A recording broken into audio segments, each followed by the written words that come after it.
একবার পরীক্ষা করার জন্য বেরোলেন যে ব্রহ্মা বিষ্ণু মহেশ্বরের মধ্যে শ্রেষ্ঠটা কে, আমি আজকেই একটা হেস্তনেস্ত করেছি। তাই প্রথমে গিয়ে কি করলেন, সৃষ্টিকর্তার কাছে আগে যাই।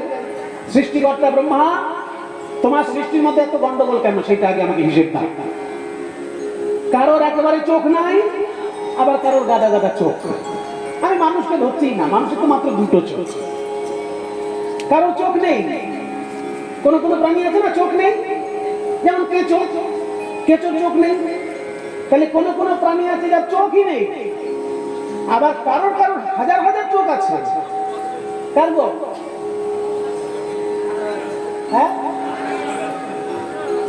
পুঞ্জাক্ষী, আরশোলা। আরশোলা আমাদের ঘরে থাকে, কিন্তু ওর চোখ গাদা গাদা গাদা গাদা চোখ। তাহলে এই বৈষম্য কেন তোমার সৃষ্টির মধ্যে, তুমি আমাকে হিসেব দাও। ব্রহ্মা বললেন, আমার সৃষ্টি নিয়ে একটা সাধারণ মনি তুমি কথা বলতে এসেছো? দেখছো হাতে কি আছে?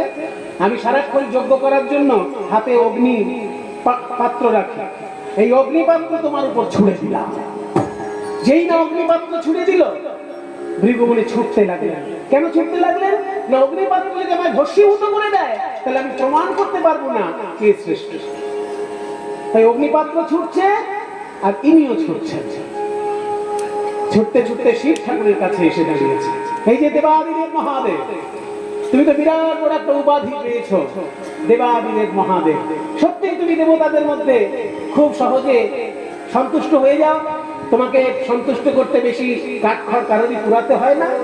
শিবরাত্রে একটা বেল পাতা যদি নমঃ শিবায় বলে একটু তোমাকে কেউ দিয়ে দিতে পারে, তাতে তুমি একদম ডগমগ।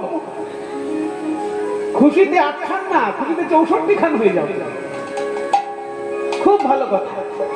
কিন্তু তোমার এই সারা গায়ে হাড়ের মালা, তোমার গায়ে যে চামড়ার বস্ত্র, সেখান থেকে দুর্গন্ধ আসে, এইগুলো একটু একটু ভদ্র সভ্য পোশাক করতে পারো না?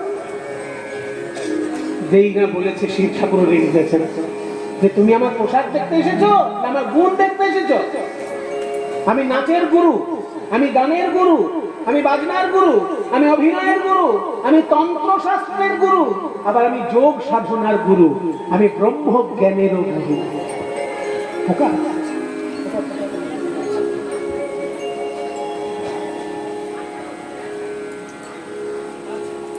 তাহলে আমি সমস্ত বিষয়ের গুরু, আর তুমি আমার ভুল ধরতে এসেছো, আমার নিন্দে করতে এসেছো। এই বলে রেগে গিয়ে ত্রিশূল ছুঁড়েছো। আমি আগেই বলেছি, দেবতাদের মধ্যে সব থেকে তাড়াতাড়ি খুশি হন তিনি, যিনি সব থেকে তাড়াতাড়ি রেগে উঠা। এবার উনি তাড়াতাড়ি রেগে যান, করার কিছু নেই। ভৃগুমুনির কথা শুনে যেই না ত্রিশূলটা ছুড়ে দিয়েছে, আগুন ছুটছে, ত্রিশূল ছুটছে, আর ভৃগুমুনি আগে আগে ছুটছে। ভৃগুমুনির পেছনে আগুন আর ত্রিশূল, একটা ছুটেছেন ব্রহ্মা, একটা ছুটেছেন শিব ঠাকুর, আর ভৃগুমুনি প্রাণ নিয়ে ছুটছে। যে কোনো সময় দেহান্বিত হতে পারে। শেষকালে গেলেন বিষ্ণুর কাছে পরীক্ষা করার জন্য। আর পরীক্ষা কাকে করবে? যাকে পরীক্ষা করবে সে তো শুয়ে আছে। সে তো ক্ষীরোদ সাগরে সুন্দর একটা সাপের বিছানা করে শুয়ে আছেন, আর ধনসম্পদের অধিষ্ঠাত্রী দেবী তার চরণ সেবা করছে। নারায়ণ নম নারায়ণ, নারায়ণ নম নারায়ণ, নারায়ণ নম নারায়ণ, নারায়ণ নম নারায়ণ, নারায়ণ নম নারায়ণ, নারায়ণ নম নারায়ণ। শঙ্খ চক্র গদ গরুড় বানা, শঙ্খ চক্র গড় কেয়ুর বানা, নারায়ণ নম নারায়ণ, নারায়ণ নম নারায়ণ, নারায়ণ নম নারায়ণ, নারায়ণ নম নারায়ণ, নারায়ণ নম নারায়ণ। কিছু মনে করবেন না বাবা, ভাগ্য করে স্ত্রী পেয়েছেন নারায়ণ আমাদের। শুয়ে থাকবেন আরাম করে আর চরণ সেবা করবেন স্ত্রী, এটা বোধহয় ক্রমশ দুর্লভ একটা চিত্র পেয়ে যাচ্ছে, তাই না? এখনকার দিনে এটা কিন্তু ভাবাই যায় না। তবে আপনি বললে হয়তো কখনো কখনো পদসেবা পেতে পারেন। তবে আপনাকে সাবধান থাকতে হবে, কোনো একটা সময় কিন্তু আপনাকেও করতে হতে পারে, তাই না? সেই জন্য বলছি, ভাগ্য করেই পেয়েছেন মহাশক্তি মা লক্ষ্মীকে। তিনি শ্রী বিষ্ণুর চরণ সেবা করছেন, আর ভৃগুমুনির রেগে অস্থির যে আমার পিছনে আগুনের পিণ্ড ছুটছে, আমার পিছনে ত্রিশূল ছুটছে, এখন আমি মরে যাব, আর যাকে পরীক্ষা করতে যেতে সে ঘুমিয়ে আছে আর স্ত্রী পদসেবা করছে। হ্যাঁ, এই নাকি পালন কর্তা, পালন কর্তার এই ছেলে। ওই জন্যই তো এত দুর্নীতিতে ভরে গেছে দেশ। পালন করতে যদি ঘুমিয়ে থাকে তাহলে দেশের দুর্নীতি করতে না।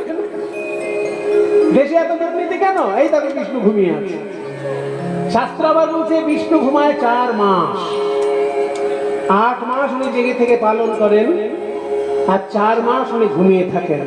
কিন্তু বিষ্ণু ঘুমালেও যারা বোকা তারা এইসব কথাগুলো নিয়ে ছেলে খেলার মতন কথাবার্তা বলে।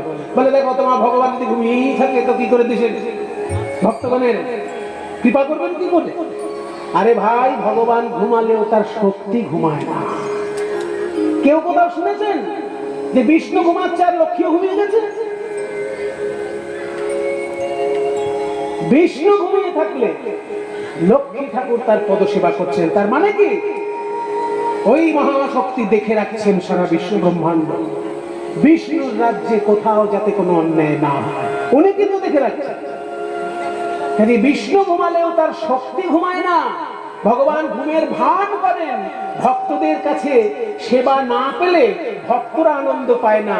ভক্তদেরকে সেবার সুযোগ করে দেওয়ার জন্য তুমি ঘুমিয়ে থাকো। এসবগুলো দর্শন তত্ত্বের কথা, এগুলো সাধারণ লোকের মাথায় ঢুকবে কি করে? ওই জন্য তারা উল্টো পাল্টা কথা বলে মানুষের কাছে জনপ্রিয় হচ্ছে। ভক্ত সেবা করতে ভালোবাসে, তাই ভক্তকে সেবার সুযোগ দিচ্ছেন ভগবান ঘুমিয়ে থেকে। ঘুমিয়ে থেকে সেবার সুযোগ দিচ্ছেন। নাও, আমি 4 মাস ঘুমাবো প্রতি বছর, তোমরা সেবা করো। ভগবান 4 মাস, কোন 4 মাস ঘুমান? হ্যাঁ, সেই একাদশীর মধ্যেই পড়বে। এটা যেমন একটা একাদশী, তেমনি শয়ন একাদশীর দিন ভগবান শয়ন করেন। আর 4 মাস পর উত্থান একাদশী। উত্থান একাদশী কোনটা? রাস পূর্ণিমার ঠিক আগের একাদশী যেটা। এগুলো মনে রাখা সহজ, যে রাস পূর্ণিমার আগের একাদশীটা উত্থান। উত্থান হলে তবে রাসলীলা হয়, তার আগে রাসলীলা হয় না। তাহলে এই যে শয়ন একাদশীতে ভগবান শয়ন করেন, 4 মাস পর ঘুম থেকে ওঠেন। ভৃগুমুনি এসে দেখছে যে আমি যাকে পরীক্ষা করবো সে তো ঘুমিয়ে অস্থির। সেই জন্য মুখে কোনো কথা না বলে একেবারে সরাসরি বিষ্ণু বুকে পদাঘাত করলেন। বিষ্ণু বক্ষে চরণ চিহ্ন, বিষ্ণু বক্ষে চরণ চিহ্ন, বিষ্ণু বক্ষে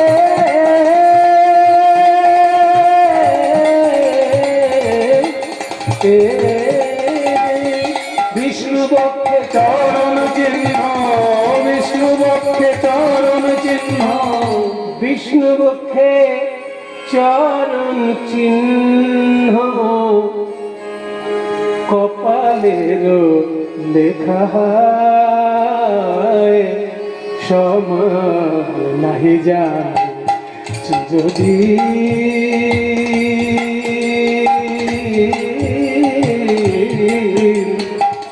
কাহার সমান নাহি জানি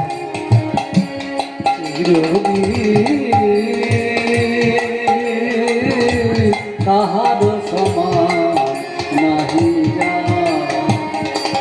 অবতার শ্রীরামচন্দ্র যিনি জানকীর পতি, তার হলো মনোবাস রাবণ করে দুর্গতি।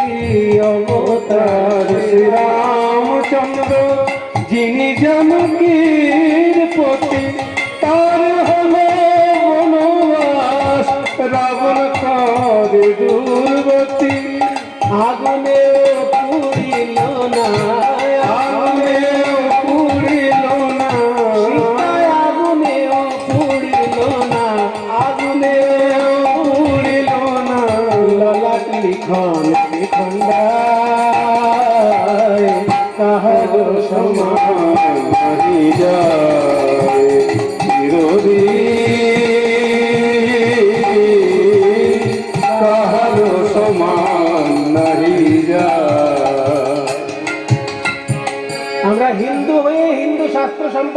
ব্যাপারটা জানি না। আর কাজী নজরুল ইসলাম মুসলমান কবি, কিন্তু হিন্দু শাস্ত্র একদম গুলে খেয়ে বসে আছে। তাহলে এত সুন্দর লিখলেন কি করে? কাজী নজরুল ইসলাম লিখেছে যে ওই দেখো বিষ্ণু বক্ষে চরণ চিহ্ন ললাটের লেখা হয়। তাহলে যখনই ভৃগুমুনি বিষ্ণু বক্ষে চরণ আঘাত করলেন, অন্য দেবতা হলে কি করতো? বিষ্ণু কি করলো? এইখানেই তো পার্থক্য অন্য দেবতার সঙ্গে বিষ্ণু। অন্য দেবতা হলে হাতে যা থাকতো ছুড়ে মেরে দিত, যেমন শিব ঠাকুর মেরে দিয়েছেন ত্রিশূল, যেমন ব্রহ্মা মেরে দিয়েছেন আগুনের বেলা। বিষ্ণু কিন্তু কিছুই করলেন না, উঠেই করজোড়ে মনের দিকে বলছে স্বাগতম স্বাগতম সুস্বাগতম। উঠেই করজোড়ে মনের দিকে তাকিয়ে বলছে, ভৃগুমুনি আপনি আমাকে পদাঘাত করলেন, আমার পক্ষে আপনার পদাঘাত হয়েছে, আমার বক্ষটা যে বড় কঠিন, আপনার চরণ বড় কোমল, আপনার চরণে ব্যথা লাগেনি তো?